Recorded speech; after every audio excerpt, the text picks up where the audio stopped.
Hi, this is Dan Jurgens, and if you want to have a good time, keep listening to the Krypton Report. It's a bird. It's a plane. This is Jason J. Lewis, the voice of Superman on Justice League Action. This is Mark Wade, writer of Superman Birthright. And you're listening to The Krypton Report, the All Things Kryptonian podcast, including Superman and Supergirl. We discuss games, movies, cartoons, TV shows, and comics. Find us on Facebook, Instagram, YouTube, and Twitter. Welcome to the Krypton Report's Bye Bendis year finale. I mean, when we're recording this, it's the today's the 29th or the 30th. I don't even know anymore. I guess 30th. It's the 30th. I was like, tomorrow's New Year's Eve, dude. I know. Can I just take a quick moment to tell you how rad my wife is real quick? So, we were just talking about like stuff, and I don't remember how Solomon got a King Shark figure for Christmas. And it's one of the new Spin Master toys, you know, the new small line they have. And it goes perfect with his Killer Croc figure. And we were just talking about toys. It's awesome. And I told her, I was like, you know, because I got one of the McFarlane figures for Christmas from my super awesome mother-in-law.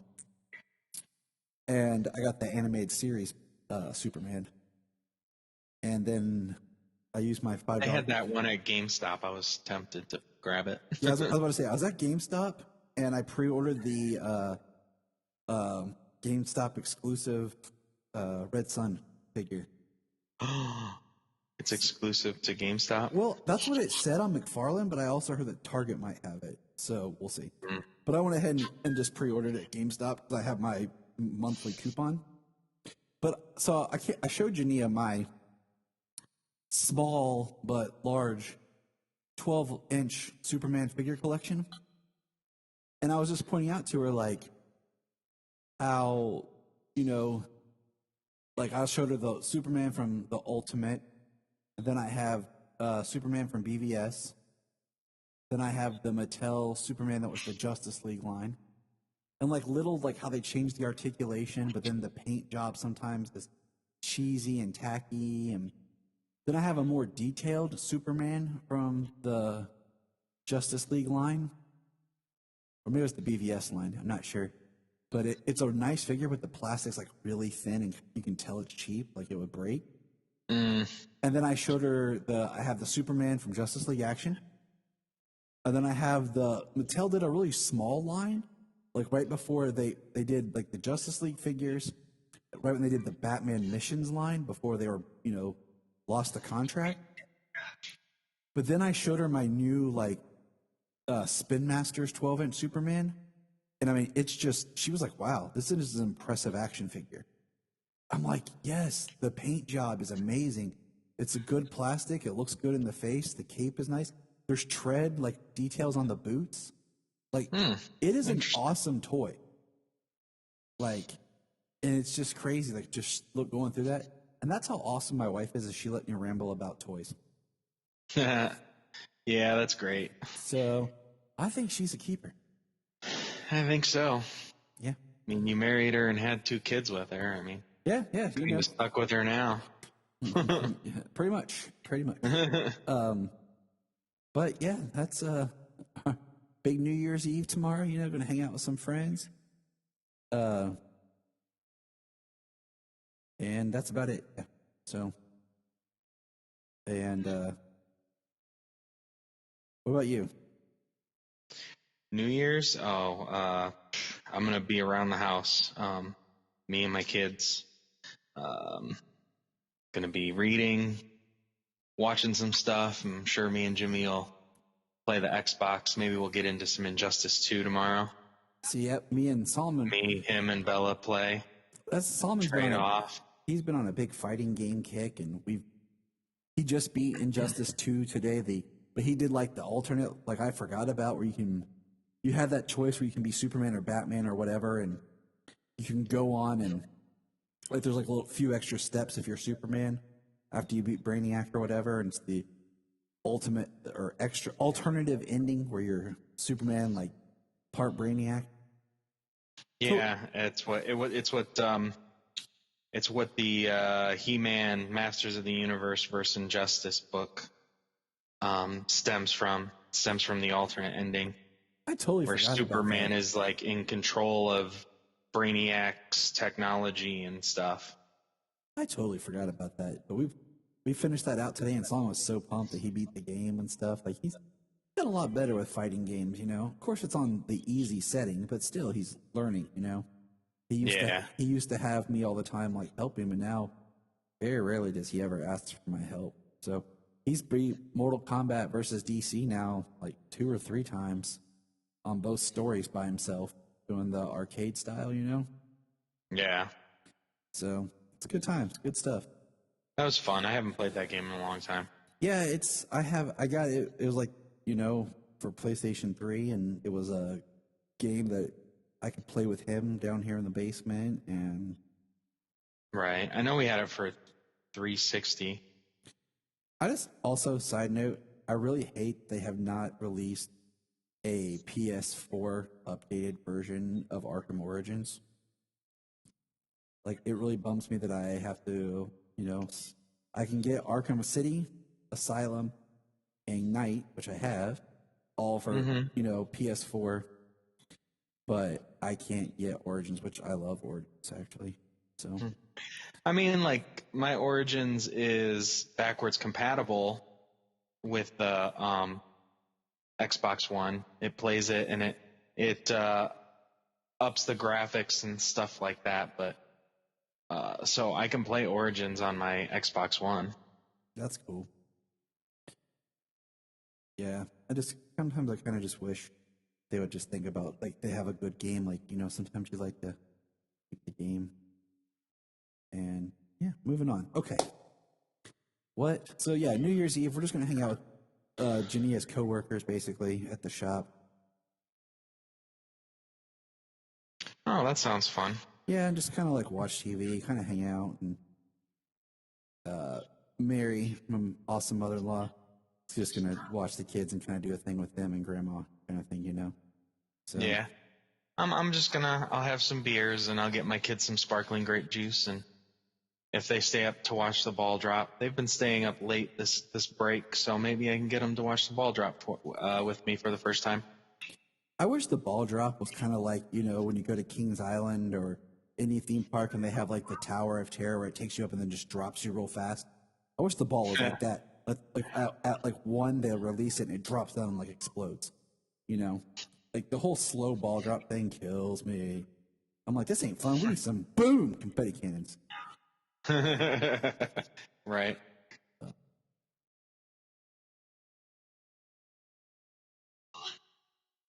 Interesting, though. New Year's this year, I mean, no way New York's going to let that be packed like that. How they usually are, packed freaking shoulder to shoulder throughout the entire streets and everything. There's no way they're going to allow that to happen. It's one of the worst cities in the country still. Yeah, so we'll see how that plays out. Yeah, I just literally thought about that. Like, that's gonna be different this year. So Come to think about it, like everything else, but still. So let's see what's going on in our news section. We ramble on for the end of the year. So I guess HBO Max put out a thing where they're gonna have like 2 exclusive DC movies a year that are gonna be just on HBO Max and not theatrical. And the first 2 that's being discussed is Batgirl and Static Shock. And you know what I say to that? Cool. Yeah, dope. You know what I'm saying? Like, I'm like, I get it. Especially, I mean, let's think about this. If they do a Batgirl movie, is it going to stand alone by itself? Is it going to tie to anything else? Will it be a spin-off of the Barbara that we're supposed to meet in Titan? Like, we've not heard anything else other than we were supposed to meet a little bit of an older Barbara in Titans, you know? So, is it her movie? Or is it a separate Batgirl movie, you know? I'm cool with it. I mean, it just makes HBO Max's product that much more profitable and desired. And we're DC fans, you know? Yes. So you know what? There's something I saw today, and I didn't send it to you. I don't know if you've seen it, but there's a video an HBO Max video on Twitter. It's kind of like starts out with Wonder Woman and it's kind of hyped up, and then it's 2021. A lot of the HBO Max original series, and it's rattling off names and stuff. And then it goes to Justice League, and it actually says Justice League, the director's cut. Not Zack Snyder's Justice League. Interesting. We'll unravel that as it comes. I don't know. Yeah, I don't know. That's on an HBO. That's on the HBO Max Twitter. So, it's interesting. I read something on a news article, and I'm looking to. This other podcaster dude I talked to, he's looking for it too. Clarity about something. The post was issues with the way you pay actors and stuff like that. About maybe going back to being a 4-hour movie instead of a miniseries. Right.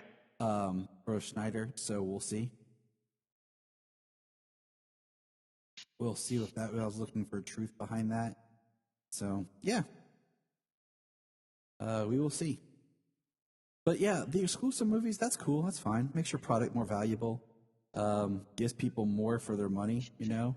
And everyone. Yeah, and they're going to have DC on HBO Max exclusively. They're going to still push the theatrical model as it were, unless things change drastically some more. I mean, and that's just for. I mean, that's still the.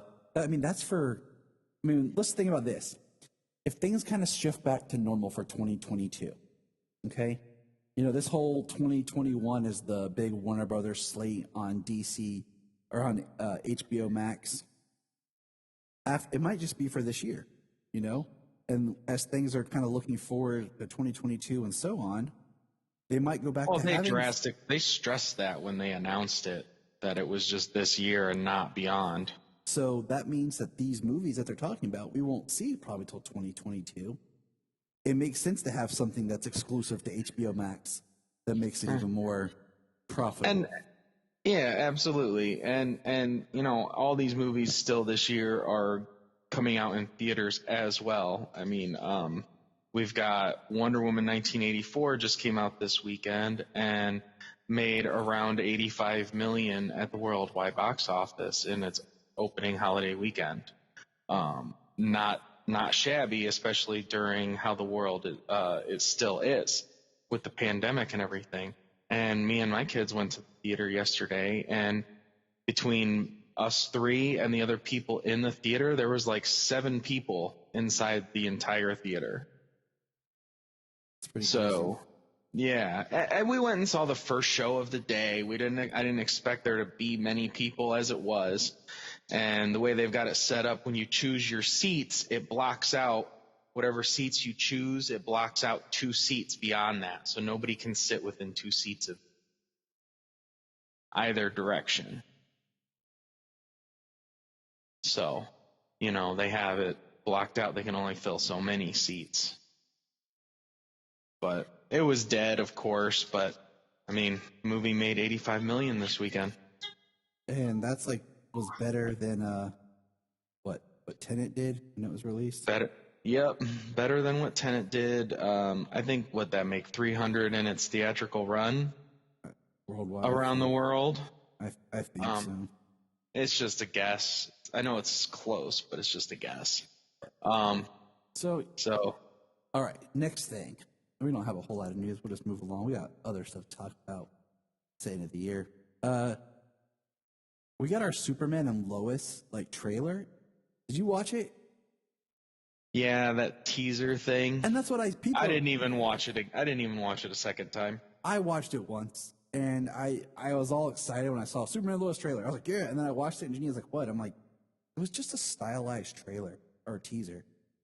Like there was no footage. It was just him and like the voiceover, and like it was so surreal. Like it's like metaphorical. It's like, okay, it's him breaking like through maybe the Phantom Zone, like, and he's doing a cool voiceover. I mean, the voiceover was cool about family and stuff like that.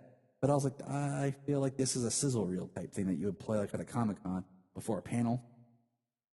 Or like, you know, like how they used to like years ago they did the Flash one where it was like Zoom running and you saw the blue lightning and it had some voiceover and just like it was just a teaser trailer. You know what I'm saying? So I wish they would have said teaser instead of just trailer. Yeah, it's not a trailer; it's a teaser. And then the last thing on the news horizon here, Wonder Woman 3 has been announced. Awesome. I mean, I'm glad because I kind of was hoping that we'd get a full-on like Wonder trilogy. Patty Jenkins is supposed to come back and direct, but I guess they're trying to fast track it. Is one of the things I read because they want it out by like was it 2022 or 2023? I think. You know, and Patty Jenkins, you know, on her plate right now is supposed to be doing Cleopatra with Gal, and then was going to do Star Wars. Yeah. And the Rogue Squadron film. So I'm just kind of curious, like, how she's going to pull this off. But, you know, maybe she can. Who knows how much prep she can do or what she's going to do. I'm just, this is a side note. I really hope in Rogue Squadron that she brings Chris Pine into the Star Wars universe so he could be both part of Star Trek and Star Wars. That would be pretty cool. And because I love Chris Pine. So, yeah. Just make him a rogue pilot. Anyways, my thoughts. You know, I've seen people, like, I sent you guys a thing that, like, Wonder Woman, the first film, their theme was, let me pull it back up here. We send each other way too much crap that I lose what I want to reference sometimes. That's what happens in group chats, though. I'm in, like our group chat's always awesome going off, and then, like, I'm in a couple other group chats, like, of just people talking, and Janine's like, your phone goes off all the time. I'm like, yeah, because I'm in these chats and people are commenting constantly. The first Wonder Woman film theme was love. The second was truth, and the idea of the third one was justice. I saw that, and I was like, that's cool. That makes sense. But if I was, thinking of Wonder Woman, thinking of this film series, I think Wonder Woman 3, here's a few things I think need to happen. It needs to be set post-Justice League. So, you know, however Zack Snyder's Justice League or whatever pans out, Wonder Woman needs to take place post-Justice League, and part of the story should be her trying to go back to Themyscira, trying to find it after learning of, like, the Amazons being slaughtered or whatever happened by Steppenwolf.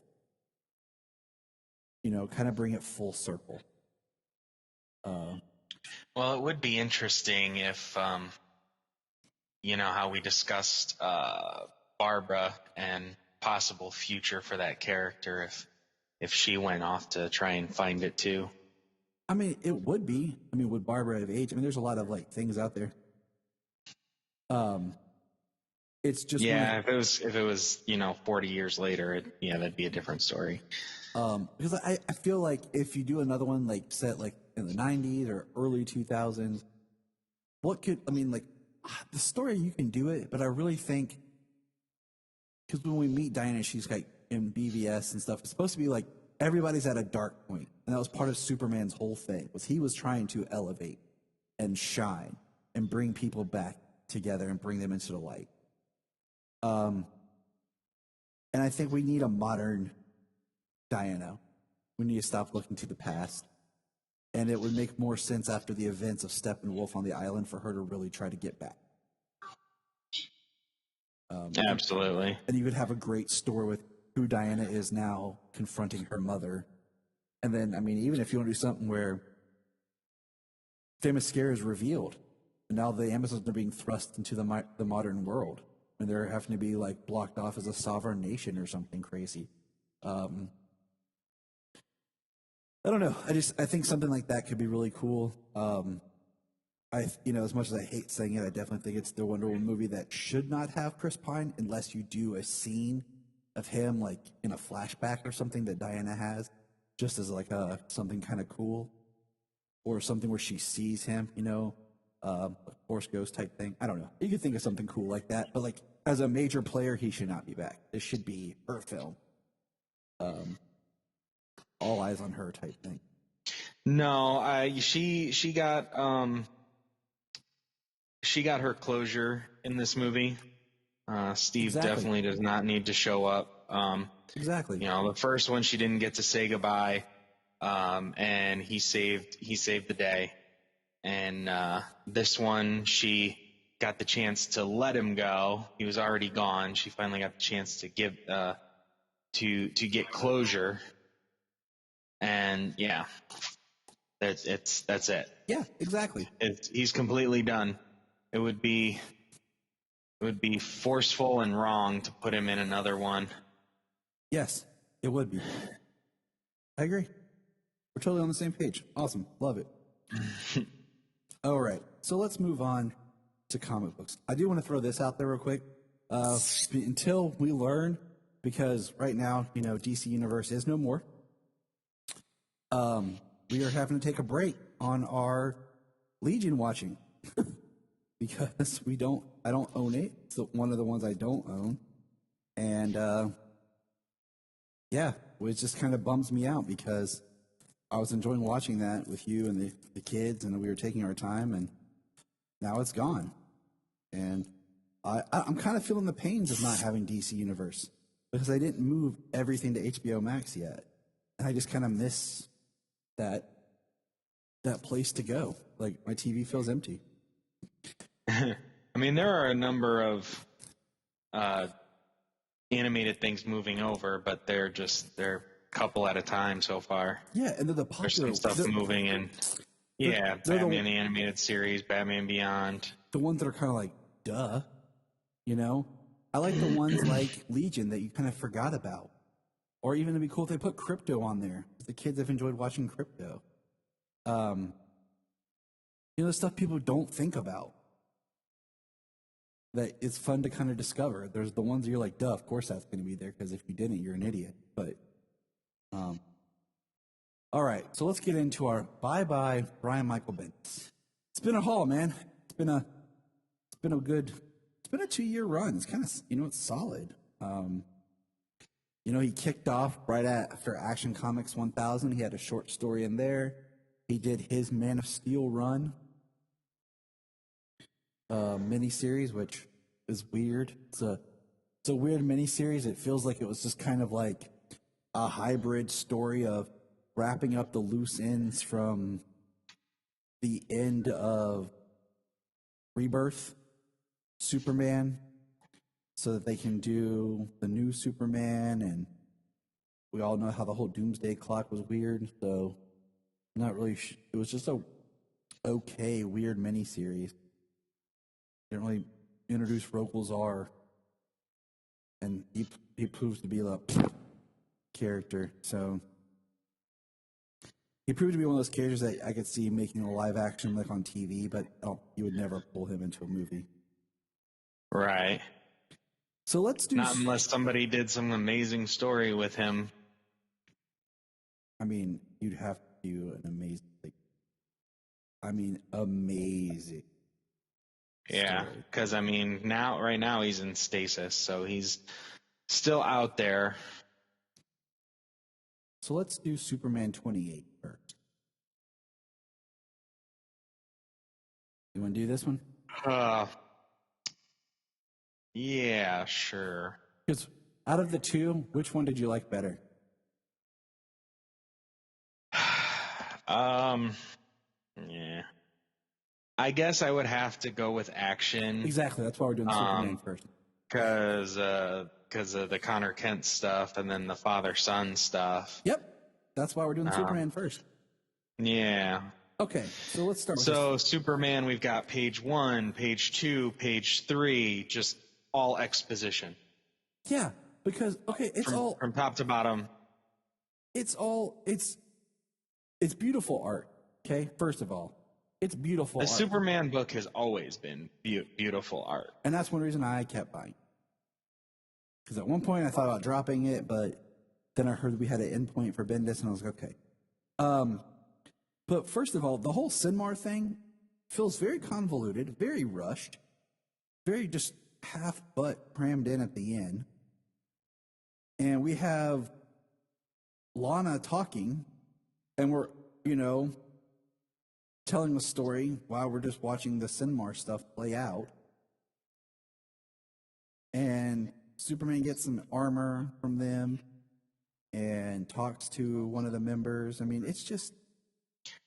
Well, so that's the thing, you know, he goes into this foreign solar system, this unexplored corner of the universe, of the galaxy, and he's paralyzed by an orange sun. Like, we don't even know what it's done to him. And then, yeah, it's just really rushed. They're like, you know,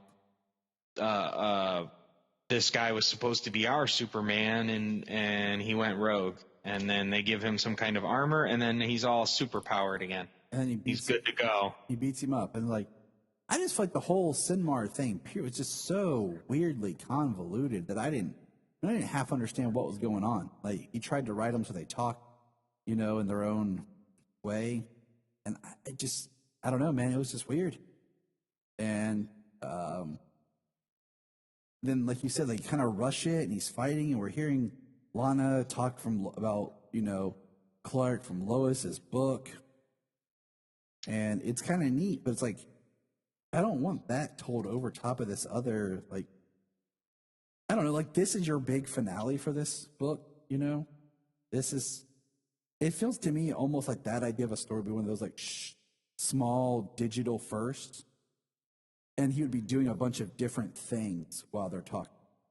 It wouldn't be him.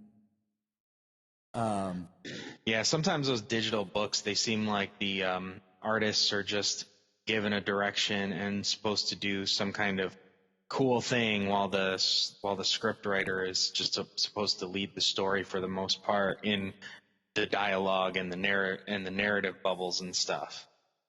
Yeah. You know, so they just come out quickly. You know, so he fights Sinmar, he takes him down. The United Planet Brigade is here. That was, you know, and it's Hawkman and people from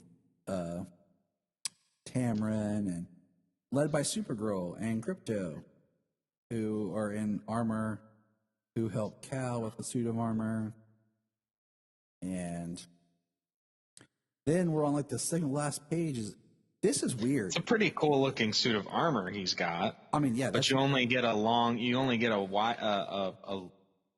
view shot of it from him far away. You don't ever get to see it up close. Yeah, I mean, you get to see hers kind of.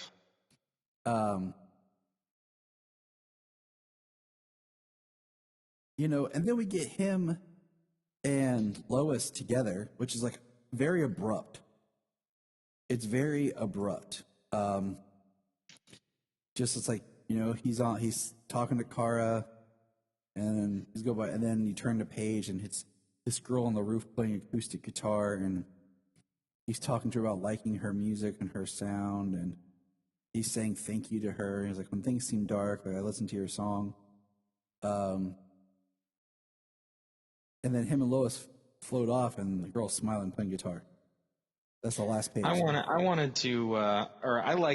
liked that moment of him being, but your music gets me home. I just wanted to say thank you. He appreciates somebody's joyous song. You know what I mean? I liked it. It's something that helps him wind down at the end of the day, being able to hear this person play her music all alone on the roof, thinking nobody's listening, kind of a thing. You know what I mean? I agree. But my question is it earned? Like, I'm kind of curious to run back through his run. Like, did she ever pop up before? Was she ever like on a rooftop playing, and we just heard like a panel or something of him flying by and hear it? You know, like, if that had been like a through line throughout the entire run of just like, you know, every couple of issues there's like a panel of this girl playing acoustic guitar. Right. And then at the end, that would be cool, but I doubt it. Exactly. Then at the end, gotta look at it, but yeah, that's what I'm saying. I'd have to pull it all out and go through it. I just haven't had the time, because then at the end he has this moment, and that would be earned, and I'd feel like it's a payoff to something. Like, hey, throughout my entire, you know, escapades, like, because I mean, this is a closing of, like, not only is it the end of Bendis's run, but when the next people pick up, it's all part of that post-future state reorganization and everything. So we don't have to deal with how Clark Kent has a secret identity again, because it's going to be completely different, and they just kind of throw it in there. I really doubt that they're going to leave him outed. Right. They were probably like, oh, yeah, that sounds like a... Bendis was like, ooh, I got something. It's a nice little moment from Superman. Yeah, just one thing. Just thrown in there once, no payoff, no setup. Like, possibly. It's whatever. I was not the biggest fan of the way this book... I was not the biggest fan of this issue. Besides the art, that's it. I've loved the art, but the whole run of Superman has not been my favorite. Like, there's been points. I don't think Bendis is a bad writer. I'm not a hater. Like, I just don't. There's no need to put out negative energy. I think he takes way too much time on things to where I feel like I need to read a couple of issues. Like, I think that's sometimes why it's hard for us to discuss the book. Is like things happen, but not really like the meat of a story. Like, it's so spread out that we need a couple of issues to talk about, Yeah. But that's Superman 28, and now I guess it's going to be, Well, I never read anything of Bendis's before, so I don't have a history with them. So this was the first time really reading it, and he had some hits, some good issues in here, but we discussed many problems and a lot of misses per issue over his run. So I'm looking forward to a new team to come on and see what somebody else does. And like we've talked about before, is I like having different teams, one do action and one do Superman. So I feel like I'm getting a different voice. I love the whole rebirth. Tomasi and Jurgens. One on action, one on Superman. Well, so in this book we get Kara and Kara and Crypto showing up with the United Planets Brigade. Heck, is that where she disappears to in the end of Action when she takes off? Like, and then he hasn't seen her until then. So like, where's Kara's story? Yeah. Is she gonna get a backup coming March? Let's find out. Well, she's got a book in Future State. It's but Supergirl, Kara Zor-El, Superwoman or something. Yeah, Superwoman's one that I'm intrigued. Yeah, Superwoman, Kara Zor-El.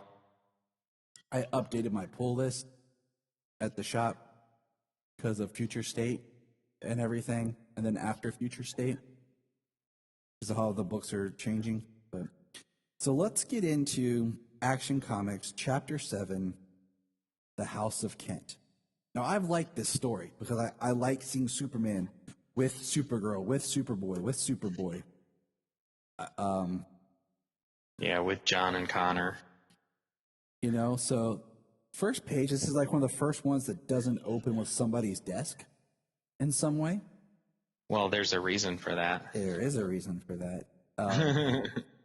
It's Perry with the stunned look on his face, and then we get into... I didn't read the Jimmy Olsen side story.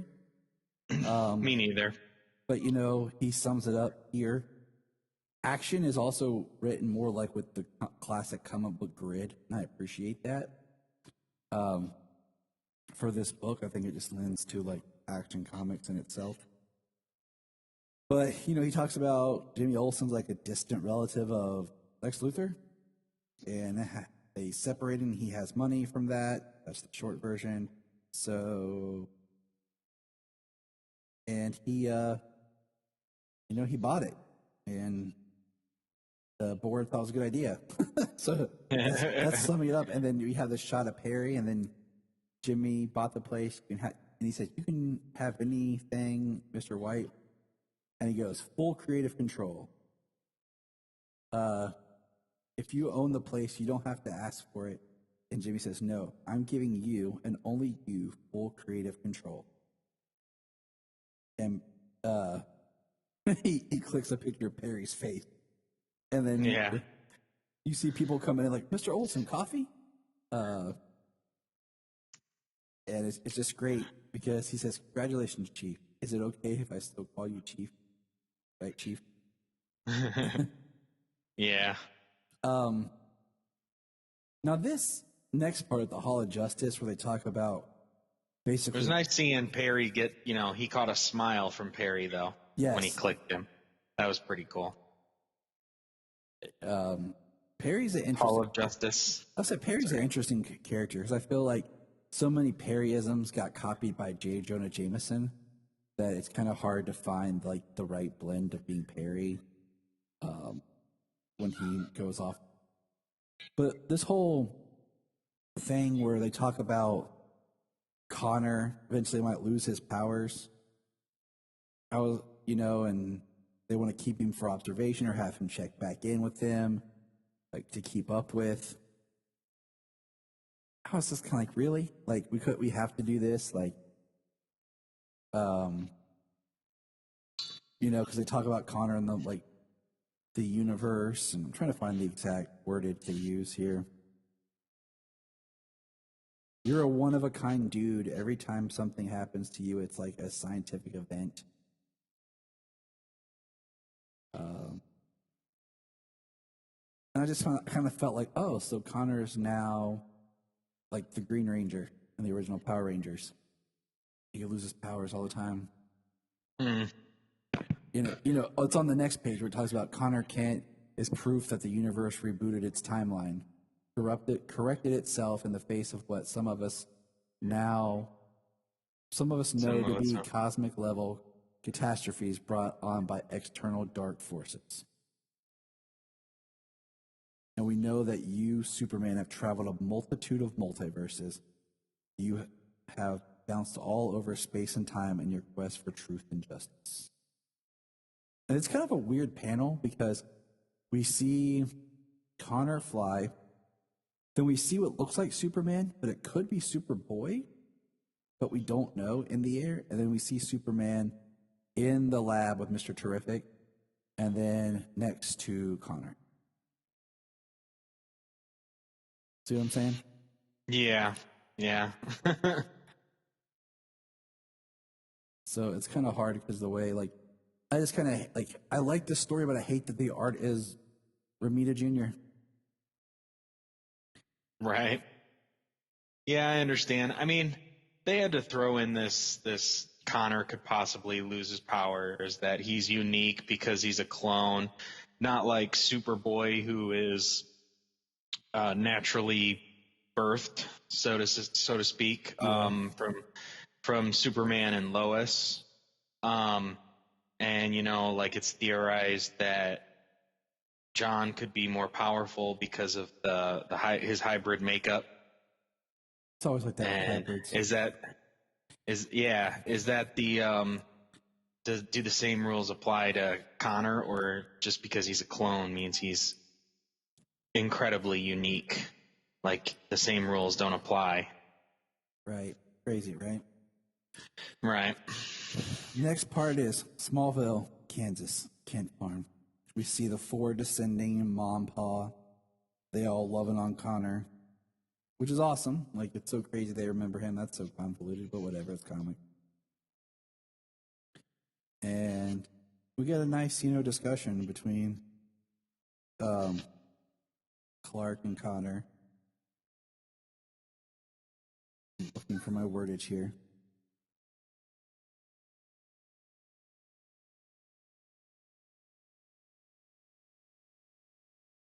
He's basically saying he has a home. Connor, actually, I changed my name. Superman tells him, I'm proud to have you in my family. And, Crypto comes out and hugs on him and loves on him. And he basically, some really good kind of dialogue. And they're brothers, basically. And then Kara has a really good line here. Yo, Connor, my new cousin, brother, nephew, you got this? Right. So Connor's staying on the farm with the Kents, and then we have Clark and John fly off. And I like this part as a dad, like just the father son kind of bonding, flying together and doing stuff. Well, see, Kara takes off. Crypto stays with Connor on the farm. Mm-hmm. So Kara takes off, does her thing. Crypto and Connor stay with the Kents, and John and Clark fly off. And they're just kind of chit-chatting. He says, let's fly around, just spread a little something else, Let's take the afternoon and just help. And Superman's like, take the afternoon? Yeah, how stressed out people can be. So I like it. I like the simplicity of we see them like giving out food. They're changing a tire, and just the whole time they're just chit-chatting. Connor talks about Saturn Girl. They swing by Gotham and see Batman and Robin and take down the Penguin. They even stop by a taco truck with Batman and Robin. Yeah. Because, Batman and Robin will sit out in the open and eat at a taco truck. In broad daylight. Yeah, that's not happening. That's fantasy right there. You even have the kid who's like, hey, you should team up with Robin. That's all you should ever do. We see them save a hot air balloon. They catch a falling tree. About to hit some Boy Scouts. They talk about like psychic people. They bring Lois some tacos. And John's like, Happy Mother's Day. Pick up some thugs. Like, I like it, It's just kind of closure. It's like Superman and his son. And these are just invisible mafia thugs. They talk about her whole organization. It's like just a real quick snippet there. Like, oh yeah, let's go grab a couple more people from this whole thing. Because that's going to disappear. That was over. And then Lois says goodbye to John, and I kind of would have liked to have seen like a breakdown of Lois, like just kind of losing it and being like, no, you're my son, you're staying. Like, just, it's great to write her sometimes and always being that self-sacrificing mom, but like truly like to see. I think she gets the pass to be selfish with John. He disappeared out in space. They missed him growing up, even though the time for them was a lot shorter. Exactly. But they missed him growing up, and now he's in the future doing something else. Like, exactly. Like, it's that like, would have been. It's like 3 months ago, your 11-year-old son was going off into space with you, and then 3 months later, he's 17. He's been living in the 31st century. And as as a parent, like that's why I love the panel of Superman flying and just punching Mongol in the face. It shows just how deeply it hurt Clark. And as a dad, like just missing any time with my kids. Like, I don't even know how my dad did it when he was stationed and deployed and be gone 6 months to a year and come back. I think about like Solomon's about to turn 6 here in 13 days. And I think about just how much he's grown this year. Holy moly. Like, right. So like, I would have liked just an issue. Like, I don't always need a lot of action in my comics when the dialogue and the art is good. Because sometimes in a comic book that's more interesting than, because you're just staring at still images. Yeah. And I just feel like that could have been a great issue of the family dealing with that situation. And I think Lois really got pushed to the back.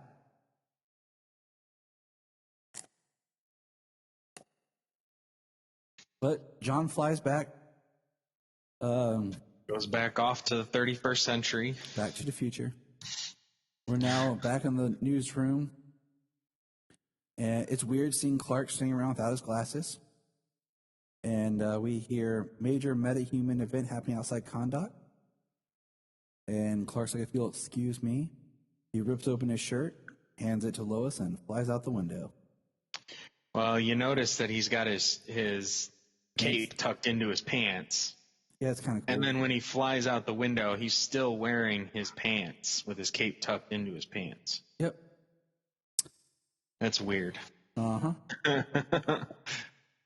And then we have like people talking about lunch.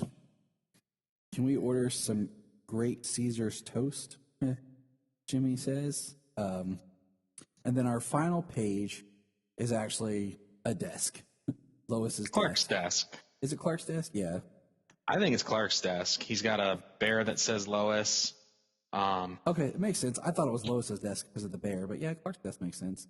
It's kind of Bendis saying goodbye and thanks to people, and then even teased his next book, the Justice League book that's open on the web browser. Yeah. I just thought it was his desk because it's empty. He just left. Yeah, it makes sense. You know, there's nothing here besides the bear that says Lois that could indicate it being her desk, but also I would think that maybe he has a bear that says Lois on his desk. So I liked it. Like I said, I liked Action a lot better. It wasn't perfect, but I definitely liked Action better as my closure because I felt like a closure. It felt solid, like you ended a story, you kind of like ended a run. Kind of where we didn't like the last page wasn't like our second to the last page. We didn't get more of like a big Superman shot. You know, the last thing we see is just him out the window in his pants. Yeah. So what other event have you been reading? Oh, yeah, I know. Brr. It's cold in here. The weird event that is Endless Winter, and my comic book shop guy has screwed me up because I have Endless Winter Part 1, 3, 4, 5, 6, 9.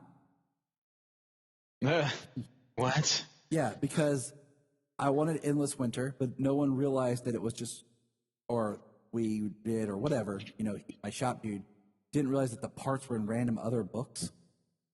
Guess not. You know, so, and some came out and like he sold out or doesn't have. So, it's a 9-part like story. I guess everyone just assumed like these like Superman special, you know, is Endless Winter technically number 3, but they're like one-offs.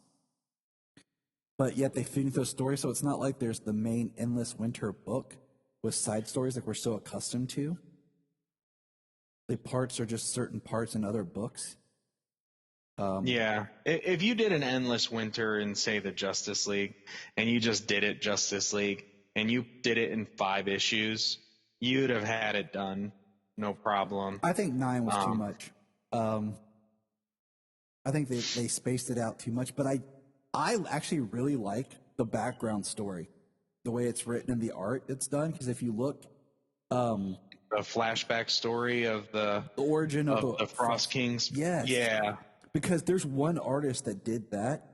So if you look in the other books where it comes up, there's like an artist who does the book, but then there's an artist doing the flashbacks. Yeah. Yep. Oh, excuse me. Sorry. You're fine. We're getting old. Yeah. Marco Santucci. So yeah, I like it. I like the Frost King. I like that idea. But what I don't like, we're not going to go book by book. I don't like how, and we see this a lot in our comic crossovers or events, the last issue just gets massive. And you just have like pages of like fighting and stuff, and you're kind of like, okay, so what's going on? I mean, literally, there's like this.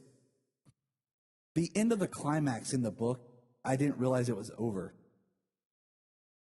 Oh yeah, because like it's like she's reaching to touch the Frost King, and then the next thing it's all done. Time with the world going back. Yeah, it was like they were building up, and it was just like, huh. Yeah, well, you know, the Frost King, it's a story starts back in 10th century in Greenland, and Edwald Olafsson has cryokinesis, And at first he's like revered in his clan, and then eventually they turn on him, his emotions affecting the weather and stuff, and then eventually they turn on him, and through actions his son is killed, and he basically loses his crap, and he becomes like the Frost King. Yeah, as you would. And he becomes the Frost King, and he's very dangerous, basically spreading winter all over. And Hippolyta, the Viking Prince, Swamp Thing, and Black Adam all team up to take him down, which they free Black Adam from his prison. Which I thought was fascinating. Like, I like that. Like, it's kind of an interesting, like, story with Black Adam, because at the end of the book, Shazam, the wizard Shazam, puts him back into his prison. Yeah. I feel like, okay, side tangent. He builds up throughout this storyline. What's up? Just sometimes it gets very confusing with Shazam's story.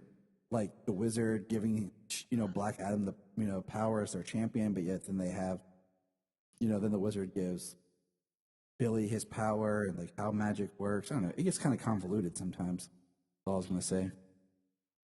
Yeah.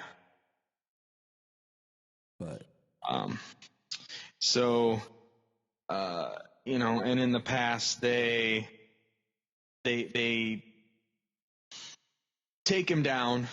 His family, they were trying to use his family to kind of bring him back to like human, because he lost control. And then his family falls down a crevice because of Black Adam's irrational behavior, is what he does. And then they send the Frost King down there as well, and the Viking Prince dies. Then Simon Stagg. The interesting thing is Simon Stagg's after Kryptonian crystals left behind by Superman when the fortress was destroyed by Rogolzar. And they find that the fortress was actually on top of where the family fell and where the Frost King was.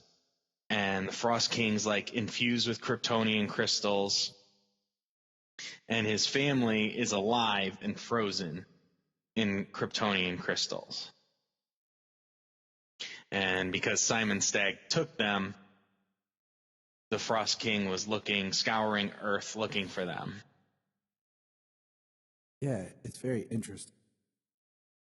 So, I mean, that's why everything was happening. And then most of the issues, it was just them saving people throughout the most part. There was a couple of points in each issue that basically fed the main narrative to the end, especially in the current time, like them not being able to locate him, him popping up avatars everywhere at research facilities looking for his family.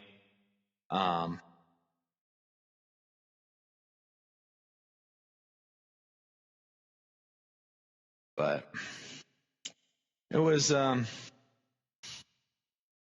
decent story for some filler, I suppose, between death metal and the ending, the wrapping up of some stories and creative teams before Future State and the books pick back up again in March. Yeah, like it felt like maybe something they were going to do bigger that they kind of rushed. That's why we have the really weird way that the books came out. Right. Well, we got 2 Justice League books. We got a Flash book, Superman, Aquaman, Teen Titans, Justice League Dark, and Black Adam even gets his own one-off. Yep. In this. So obviously this story with Black Adam being a person who's going to be in front of the general public in the next couple of years, with The Rock, with Dwayne Johnson playing him. I think they're bringing him to the forefront. He's going to be in Bendis's Justice League in the future. So I think this was a way of kind of setting up another event in his past. Yeah, it feels like they're going to be a big Black Adam shift. If he's going to be a very Well, what did The Rock say? The power or something in the DC universe is about to shift. yeah, it's The Rock. Right.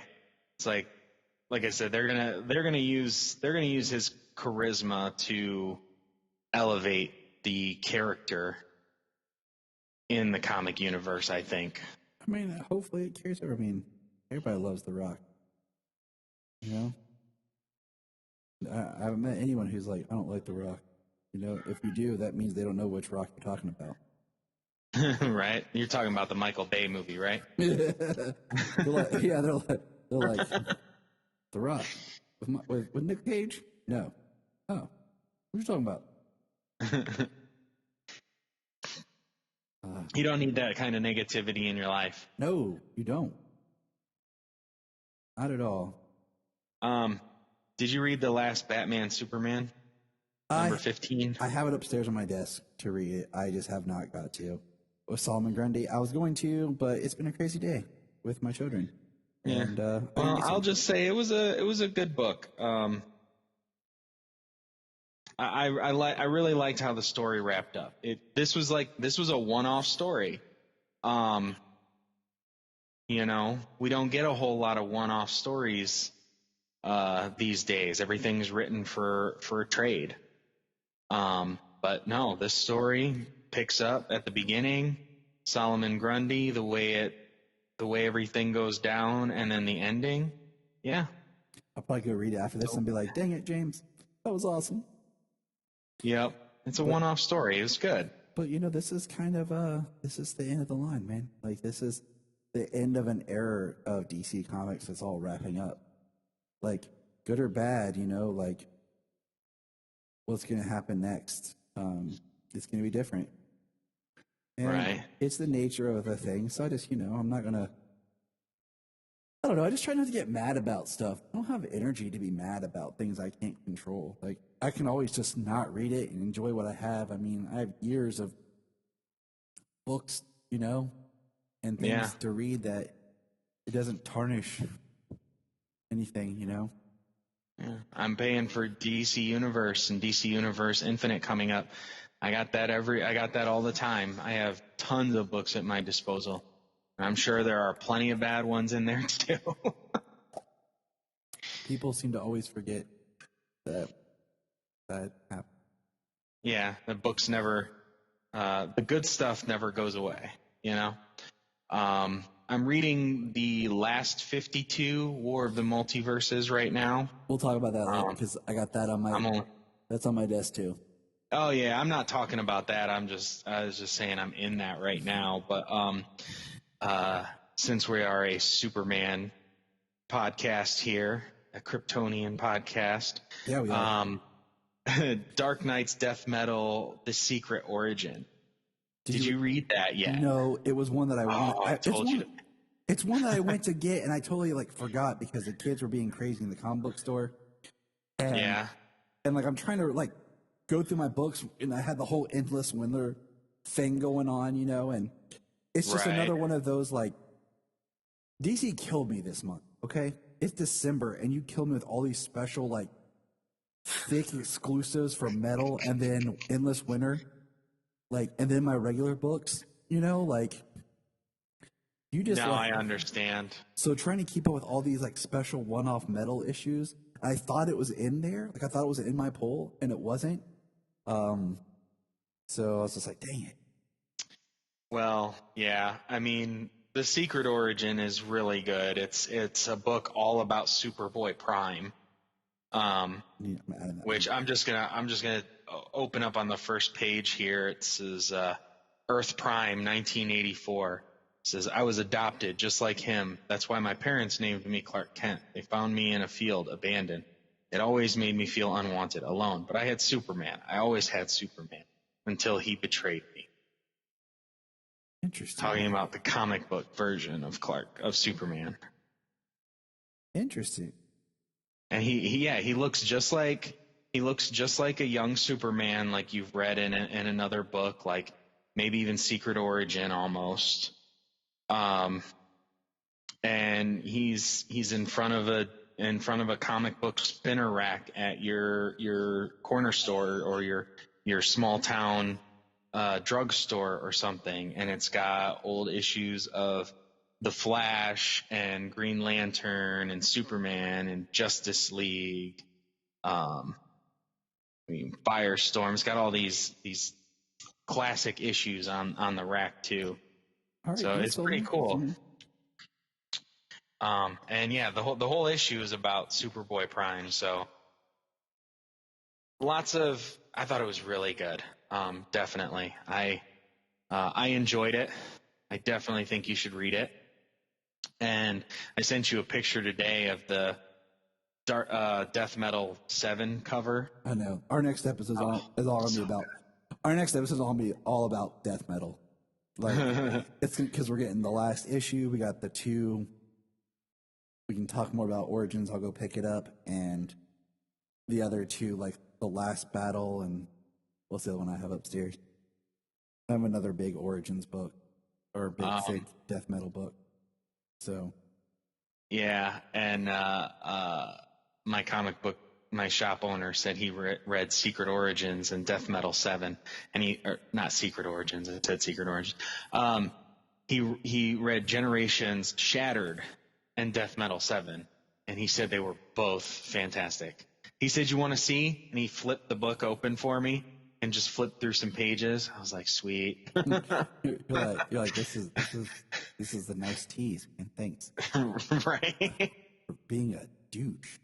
But that cover for Death Metal 7, I really like that. It's all Wonder Woman on the cover, and it's like Death Metal Wonder Woman, hand palm to palm with like classic Golden Age Wonder Woman, and it looks so cool. This is the last thing I want to say real quick. After looking, I put a video on our timeline today for our social media. One is like the origins of Cheetah, and it kind of covers all of Cheetah. One is a detailed origin of, I think, more like the rebirth Cheetah. That should have been its own movie. Like, we should have gotten a spin-off Cheetah movie and followed that story, and I feel even more cheated by what happened to Cheetah in Wonder Woman 1984. Go look at that video on our social media. It's on our Facebook page. Well, you know my feelings. I mean, probably the worst thing they missed was kind of no real resolution for the antagonists of the film. Yep. And that's probably the biggest negative I could give it. So with that, happy end of 2020. From Krypton Report, go enjoy yourselves, and we'll be back next year. Happy New Year. Happy New Year. Look up in the sky. Look up in the sky. Look at the sky.